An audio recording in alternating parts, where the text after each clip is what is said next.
ہمارے نبی آخری نبی، اس کے حوالے سے آپ کو سنا رہا ہوں. آپ لوگ مکمل سننے کے لیے تیار ہیں؟ دونوں ہاتھ اٹھائیے انشاءاللہ. آپ بھی سوچیں گے ہاتھ اٹھا اٹھا کر کے ہاتھ میں درد ہو جائے گا. جب آپ جوش کے ساتھ ہاتھ اٹھاتے ہیں تو پتہ چلتا ہے کہ آپ ہوش میں سن رہے ہیں. آپ ہندوستان ہی میں ہیں تو ہندوستان نہیں پہنچے. اس حوالے سے میں آپ سے کہتا ہوں کہ بھائی ہاتھ اٹھائیے. بہت خوبصورت مطالعہ آپ کی خدمت پہ لے کر کے آ رہا ہے، اس کو دھیان سے سنیے گا. ہمارے نبی آخری نبی. خواجہ کمال نام کا آدمی تھا، وہ کہتا تھا کہ محمد آخری نبی نہیں ہے، مرزا غلام احمد قادیانی آخری نبی ہے. مولانا عبدالشکور لکھنوی رحمت اللہ علیہ کا رنگون جانا ہوا. خواجہ کمال کو جیسے ہی پتا چلا کہ مولانا عبدالشکور لکھنوی رحمت اللہ علیہ آنے والے ہیں، وہ بھاگ گیا. جب حضرت اسٹیج پر آئے تو لوگوں سے کہا کہ پتا ہے وہ قادیانی کیوں بھاگا؟ وہ میرے سوال سے بھاگا. میں ایک سوال اس سے کرتا، اس کا جواب اس کے پاس نہیں تھا، اس لیے وہ بھاگ گیا.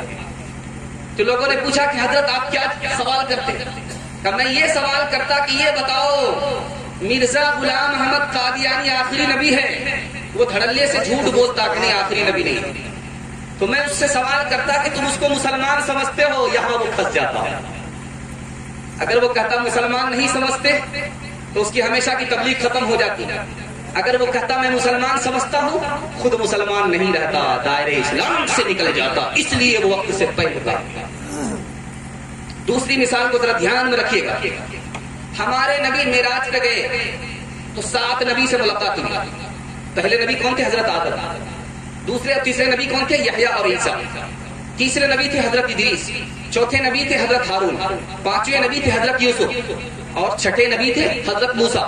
7ویں نبی تھے حضرت ابراہیم. یہ راز کیا ہے میں آپ کو بتانے کے لیے چاہتا ہوں. آدم سے ملاقات کیوں ہوئی؟ کہ آدم کو جنت سے دنیا آنا پڑا تھا. اشارہ تھا کہ آپ کو بھی مکہ چھوڑ کر کے مدینہ آنا پڑے گا. دوسرے نمونے کو ذرا دھیان میں رکھیے گا. عیسیٰ اور یحییٰ سے ملاقات ہو رہی ہے. اشارہ تھا کہ عیسیٰ اور یحییٰ کو یہودیوں کی سازش کا نشانہ بننا پڑا. آپ کو بھی یہودیوں کی سازش کا نشانہ بننا پڑے. حضرت ادریس سے ملاقات ہو رہی ہے. بتانا کیا تھا؟ آپ کی قوم لکھنا پڑھنا آپ کے ذریعے سیکھے گی، جیسے ادریس نے اپنی قوم کو لکھنا پڑھنا سکھایا. حضرت ہارون سے ملاقات ہو رہی ہے. بتانا تھا کہ ہارون کو جس طرح محبت اپنے دوستوں سے ملی، ماننے والوں سے ملی، اسی طرح آپ کو محبت اپنے صحابہ سے ملے گی. اس لیے ہارون سے ملاقات ہو رہی ہے. حضرت یوسف سے ملاقات ہو رہی ہے. کیا بتانا تھا؟ جیسے یوسف علیہ السلام کو اقتدار ملا، آپ کو بھی حکومت ملے گی، اقتدار ملے گا. موسیٰ علیہ السلام سے ملاقات ہوئی ہے. ابراہیم علیہ السلام سے ملاقات ہوئی ہے. بتانا کیا تھا؟ کہ یوسف علیہ السلام کو مصر میں اقتدار ملا. موسیٰ علیہ السلام نے فلسطین کو فتح کیا. آپ مکہ کو فتح کریں گے، بیت اللہ کی چابی آپ کے ہاتھ میں ہوگی. یہ بتانا. ایک آخری بات بتا رہا ہوں، پیغام کو ختم کر رہا ہوں، ذرا دھیان سے سنیے گا. سیرت کا جلسہ مکمل ہو رہا ہے. جوان بچے بوڑھے تک پہنچوں گا اور پھر اس ملک کی آزادی کے حوالے سے، مدرسے کے حوالے سے پیغام آئے گا اور آپ کا بڑی جلدی جلسہ نکل جائے گا. اللہ آپ کی محبت کو سلامت رکھے. بہت دھیان سے آپ لوگ سن رہے ہیں. اللہ آپ کو جزائے خیر فرمائے. اللہ کے رسول کو معراج 2 وجہ سے ہوئی. پہلی وجہ، دنیا نے ذلیل کرنا چاہا. اللہ نے بتا دیا تم جس کو ذلت کی پستی میں لے جانا چاہتے تھے، دیکھو میں عزت کی چوٹی پر اسے لے کر کے آیا. اس لیے معراج ہوئی. اور معراج کہاں ہوئی ہے؟ عرش پہ ہوئی ہے. عرش کے بعد کوئی دنیا نہیں. بتانا تھا کہ عرش کے بعد کوئی دنیا نہیں، اس نبی کے بعد کوئی نبی نہیں، یہ آخری نبی ہے. وہ جس کے گھر میں بے سر و سامان کا یہ حال، سامان کا یہ حال، بے وقت بجھ گیا ہو دیا وقت انتقال، وقت انتقال. خود جس کی بیٹی چکی چلانے سے ہو نڈھال، چلانے سے ہو نڈھال، وہ بدر کے یتیموں کا پہلے کرے خیال، پہلے کرے خیال. جو سیم و زر مدینے کے،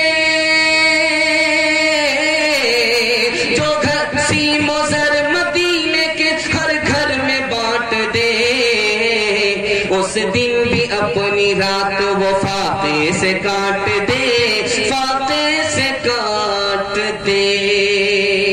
آپ نے مجھے کامیاب کر دیا، بیداری کے ماحول میں آپ نے سیرت کو سن لیا، سیرت کے جلسے کو آپ نے مکمل کر دیا۔ آخری پیغام سیرت کے حوالے سے سنا رہا ہوں، آپ لوگ مکمل سننے کے لیے تیار ہیں؟ دونوں ہاتھ اٹھائیے انشاءاللہ۔ دھیان دیجیے گا، اللہ کے رسول نے اپنے لیے زکوٰۃ کو حرام کیوں قرار دیا، خاندان کے لیے بھی زکوٰۃ کو حرام قرار دیا، یہ راز میں آپ کو بتانے کے لیے جا رہا ہوں۔ اس لیے حرام کیا تاکہ بعد میں آنے والی امت نبی کے اوپر انگلی نہ اٹھائے، نبی کے اوپر الزام نہ لگائے۔ زکوٰۃ کا نظام اس لیے چلایا تھا تاکہ دوسرے سے لے خاندان کو مالا مال کر دیں، نہ رہے باز نہ بجے کی بانسری۔ اللہ کے رسول نے اپنے لیے بھی زکوٰۃ کو حرام قرار دیا، خاندان کے لیے بھی زکوٰۃ کو حرام قرار دیا۔ دوسری مثال کو ذرا دھیان سے سنیے گا، نبی کسی عورت سے بات کر رہے ہیں، دو صحابی سامنے سے گزر رہے ہیں، کبھی ادھر دیکھتے ہیں کبھی راستے کو دیکھتے، کبھی ادھر دیکھتے کبھی راستے کو دیکھتے، دونوں کو بلائے، یہ میری بیوی ہے، میں ان کا شوہر ہوں، یہ میری بیوی ہے، میں اس کا شوہر ہوں، اب جاؤ جہاں جانا ہے۔ یا رسول اللہ، آپ کے بارے میں بھی ہمارا خیال غلط ہو سکتا، کہ تم انسان ہو، آگے بڑھتے شیطان تمہارے دل میں یہ بات ڈالتا کہ تنہائی میں نبی کس سے بات کر رہے تھے، تم شک کرتے، تمہارا ایمان خطرے میں چلا گیا۔ تیسری مثال لا رہا ہوں، بہت دھیان سے سنیے گا، نبی صلی اللہ علیہ وسلم مسجد میں آئے، ایک صاحب کو دیکھے سو رہے، حضرت علی سے کہا جگا دے۔ حضرت علی نے سوال کر دیا کہ یا رسول اللہ آپ بھی تو جگا سکتے تھے، آپ نے نہیں جگایا، مجھے کہا جگانے کے لیے؟ کہا کہ سوتا ہوا آدمی جب جاگتا ہے تو بڑبڑاتا، مجھے احساس ہوا کہ اگر یہ بڑبڑائے گا میری شان میں بے ادبی ہو جائے، اس لیے میں نے تم سے کہا کہ تم جگاؤ۔ چوتھا نمونہ کو ذرا دھیان سے رکھیے گا، ایک صحابی نے سلام کیا، نبی نے جواب نہیں دیا، وہ مایوس ہو کر کے جا رہے ہیں، ایسے کہ جیسے مقدمہ ہار کر کے جا رہے ہیں۔ اللہ کے رسول نے بلایا، تم مجھ سے بدگمان مت ہونا کہ میں نے تمہارے سلام کا جواب نہیں دیا، میں نے سلام کا جواب اس لیے نہیں دیا کہ سلام اللہ کا نام ہے، میرا اس وقت وضو نہیں تھا، میں نہیں چاہتا تھا کہ اللہ کا نام میری زبان سے ادا ہو، میرا وضو تک نہ ہو۔ آخری مثال دے رہا ہوں، پیغام کو ختم کر رہا ہوں۔ اذان ہو رہی ہے، حضرت عائشہ آ گئی، تو اللہ کے رسول نے کہا من انتی، تو کون؟ کہا میں عائشہ۔ کہا تو کون عائشہ؟ کہا ابو بکر کی بیٹی۔ کہا کون ابو بکر کی بیٹی ہے؟ کہا ابو قحافہ کی بیٹی۔ کہا کون ابو قحافہ کی بیٹی؟ ڈر کے مارے پاس بعد میں آ کر کے پوچھا یا رسول اللہ میں عائشہ آپ کی بیوی، آپ نے مجھے پہچانا نہیں، ابو بکر آپ کے یار غار آپ نے پہچانا نہیں، ابو قحافہ میرے دادا ابو بکر کے ابا آپ نے پہچانا نہیں۔ اللہ کے رسول کا پیارا جواب سنیے، اے عائشہ جب اذان ہوتی ہے میں کسی کو نہیں پہچانتا، صرف اور صرف خدا کو پہچانتا ہوں۔ انشاءاللہ جمعہ نماز ہوگی، ہاتھ اٹھائیے انشاءاللہ۔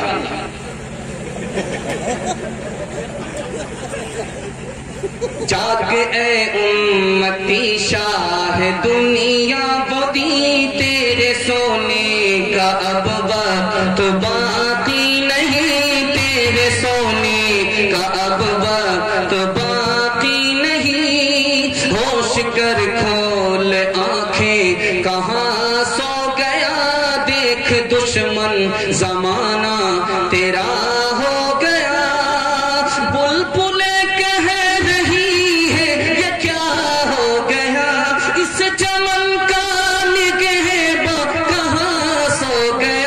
مسجد آج تیری بھی سنسان ہے، مسجد آج تیری سنسان ہے، تو اپنے کو کہتا مسلمان ہے۔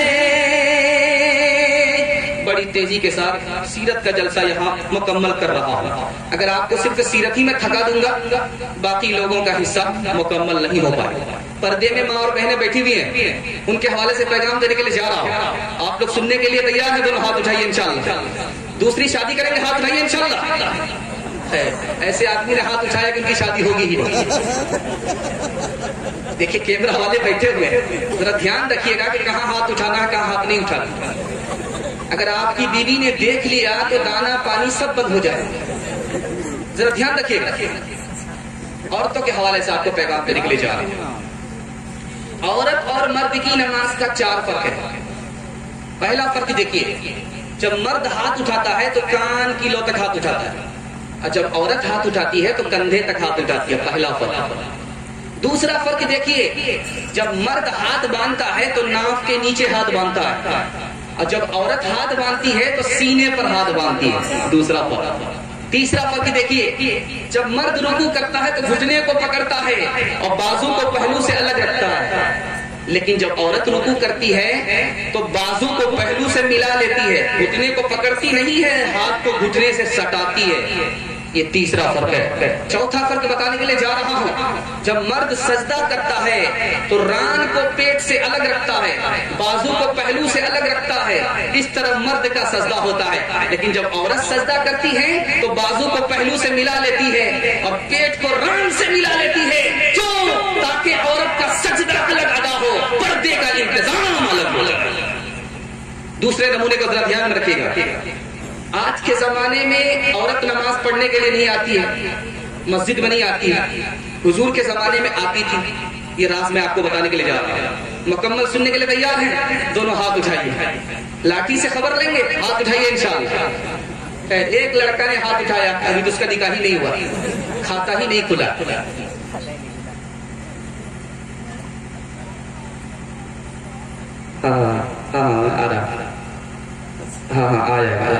آ جائے گا انشاءاللہ۔ دیکھیے، عورت حضور کے زمانے میں آتی تھی، فتنہ نہیں تھا، حضرت عمر نے منع کر دیا فتنہ کی وجہ سے، حضرت عائشہ نے طرفداری کر دی، آج کی عورت اور ہے، حضور کے زمانے کی عورت اور تھی، ان عورت کو اگر حضور دیکھ لیتے تو اجازت نہیں۔ مسجد میں عورت آتی تھی، کیسے آتی تھی آپ کو سن کر کے بڑا تعجب ہوگا۔ آتی تھی خوشبو لگا کر کے نہیں آتی، زیور پہن کر کے نہیں آتی، پردے اور برقعے میں آتی تھی، الگ راستے سے آتی تھی، الگ راستے سے جاتی تھی۔ اور عورت کو مسجد میں آنے کی ضرورت بھی نہیں ہے، کیوں؟ اس لیے کہ گھر میں زیادہ ثواب ملتا ہے، مسجد میں ثواب نہیں ملتا، کم ملتا، نہ کے برابر ملتا، تو پھر آنے کی ضرورت ہی کیا؟ تیسری بات بتانے کے لیے جا رہا ہوں، بہت دھیان سے سنیے گا، عورت اور مرد دونوں برابر ہیں یا دونوں میں فرق ہے؟ ثواب میں دونوں برابر ہیں، انسان میں دونوں برابر ہیں، لیکن رتبے میں دونوں برابر نہیں۔ باپ اور بیٹے میں انسان دونوں برابر ہیں، لیکن رتبے میں بڑا کون ہے؟ باپ۔ استاد اور شاگرد میں انسان ہونے میں دونوں برابر ہیں، ثواب میں دونوں برابر ہیں، لیکن رتبہ کس کا بڑا ہے؟ استاد کا بڑا ہے۔ حاکم اور محکوم میں رتبہ کس کا بڑا ہے؟ حاکم کا بڑا ہے۔ مرد اور عورت میں رتبہ مرد کا بڑا ہے، ثواب میں دونوں برابر ہیں۔ ایک خاص بات، اس پر پیغام کو ختم کر رہا ہوں۔ حضرت علی آئے، نبی صلی اللہ علیہ وسلم کی خدمت میں آئے، پوچھا کہ یا رسول اللہ میرے ایک سوال کا جواب دیجیے، مجھ سے زیادہ محبت ہے یا فاطمہ سے زیادہ محبت ہے؟ اللہ کے رسول کا کتنا پیارا جواب ہے، دیکھیے کتنا پیارا جواب دیا ہے۔ محبت تو فاطمہ سے زیادہ ہے، لیکن دل میں آپ کی عزت فاطمہ سے زیادہ ہے۔ دوسری مثال دے رہا ہوں، بہت دھیان سے سنیے گا۔ حضرت علی سے پوچھا کہ فاطمہ کے بارے میں بتائیے، کیسی تھی آپ کی بیوی؟ بیوی تو وہ ہے کہ شوہر خود اس کی تعریف کرے۔ حضرت علی کہتے ہیں کہ فاطمہ مرجھا گئی، انتقال کر گئی، میرے لیے فاطمہ پھول کی طرح تھی، مرجھانے کے بعد بھی دل کو معطر کر رکھا ہے، مجھے کبھی بھی شکایت کا موقع نہیں ملا۔ تیسرا نمونہ لا رہا، بہت دھیان سے سنیے گا۔ فاطمہ آئیں نبی صلی اللہ علیہ وسلم کے پاس، بیٹی کو دیکھا مایوس، کہا کہ بیٹی کیا بات ہے؟ کہا آپ نے ایسے آدمی سے میرا نکاح کر دیا ہے کہ اس کی آنکھ کمزور ہے۔ کہا کہ بیٹی میں نے اس آدمی سے تمہارا نکاح کیا ہے جو خاندان میں سب سے افضل تھا، جو اسلام لانے میں سب سے پہلے اسلام لایا، جس کے پاس علم سب سے زیادہ، جو سب سے زیادہ نرم۔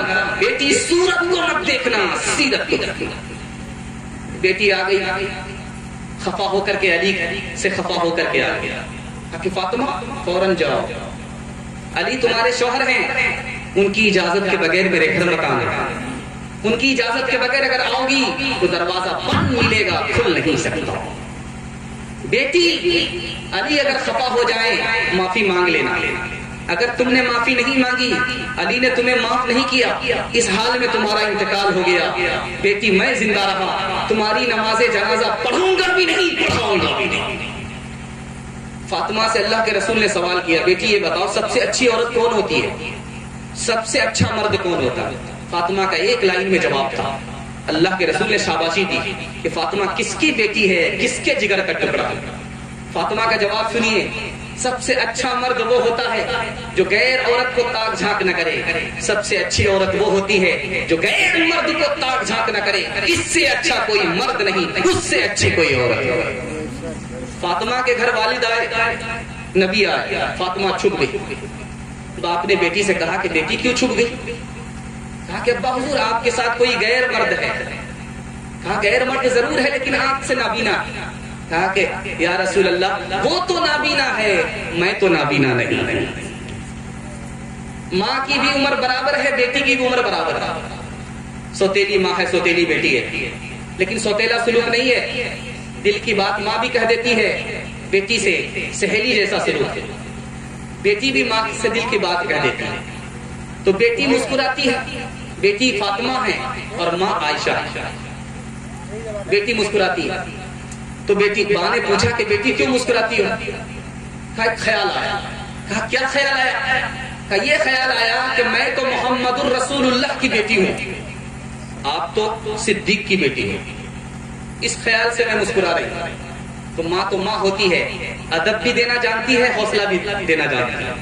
کہا کہ بیٹی تم نے سچ کہا، اسی نبی کے صدقے میں ہمیں ایمان ملا، اسی نبی کے صدقے میں ہمیں قرآن ملا، اسی نبی کے صدقے میں ہمیں اسلام ملا، لیکن بیٹی مجھے بھی تبسم آ رہا۔ اب بیٹی کے کان کھڑے ہوئے، ماں کو کیوں تبسم آ رہا، ماں کیوں مسکرا رہی ہے، کس خیال سے مسکرا رہی ہے؟ تو حضرت عائشہ نے کہا کہ بیٹی میں اس خیال سے مسکرا رہی ہوں کہ تو بھی انتقال کرے گی، میں بھی انتقال کروں گی، تو بھی قیامت میں قبر سے نکلے گی، میں بھی نکلوں گی، تو بھی اللہ کرے جنت میں جائے گی، میں بھی اللہ کرے جنت میں جاؤں، لیکن بیٹی جب تو جنت میں جائے گی تو تیرے ہاتھ میں علی کا ہاتھ ہوگا، بیٹی جب میں جنت میں جاؤں گی تو میرے ہاتھ میں رسول اللہ کا ہاتھ ہوگا۔ تین مثال پر پیغام کو ختم کر رہا ہوں، ذرا دھیان سے سنیے گا۔ استاذ کے پاس شاگرد آیا کہ حضور میرے اندر جو عیب ہے کیسے پتا چلے؟ کہا کہ آسان ہے، بالکل کمپیوٹر کی طرح سامنے آ جائے گا عیب، بالکل جیسے شیشہ کے سامنے آدمی ہوتا ہے تو چہرہ آ جاتا ہے، اسی طرح تمہارا عیب آئے گا۔ کہا کہ حضور جلدی بتائیے میرا عیب میرے سامنے کیسے آئے گا؟ کہا کہ بیوی کا ایک بار عیب نکالو، تمہاری بیوی تمہارے پورے خاندان کا عیب نکال کر کے دکھاؤ۔ دوسری مثال لا رہا ہوں، ذرا اس کو دھیان سے سنیے گا۔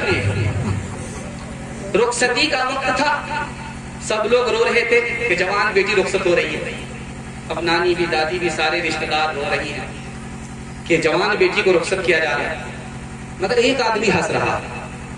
چھوٹا بچہ باپ سے پوچھتا ہے کہ حضور یہ سارے لوگ ہنس رہے ہیں، رو رہے ہیں، یہ آدمی ہنس رہا، تو کہا کون ہنس رہا؟ کہا یہ دولہا بابو ہنس رہا، سب لوگ رو رہے ہیں، یہ دولہا بابو ہنس رہا۔ تو کہا کہ بیٹا غم کرنے کی بات نہیں ہے، آج رخصتی کا وقت ہے، ہم لوگ رو رہے، زندگی بھر کسی کو رونا۔ تیسری مثال لا رہا ہوں، دھیان سے سنیے گا۔ بیوی بہت ہوشیار تھی، اس کو سمجھ میں آ گیا کہ بڑے میاں کی دوسری شادی کا ارادہ ہے اور جمعہ کے دن یہ نکاح پڑھنے کے لیے جا رہے ہیں۔ بیوی نے گولی گھول کر کے گلاس میں دے دیا، کہا پی لیجیے اس کو، پی گئے۔ اب کیا کئی دن سو گئے، اٹھنے کا نام ہی نہیں لیا۔ جب آنکھ کھلی تو فوراً سمجھ میں آیا کہ آج تو جمعہ کا دن ہے، مجھے دوسرا نکاح کرنا۔ فوراً نیا کپڑا خوشبو لگانے لگے تو بیوی نے پوچھا کہ کیا بات ہے؟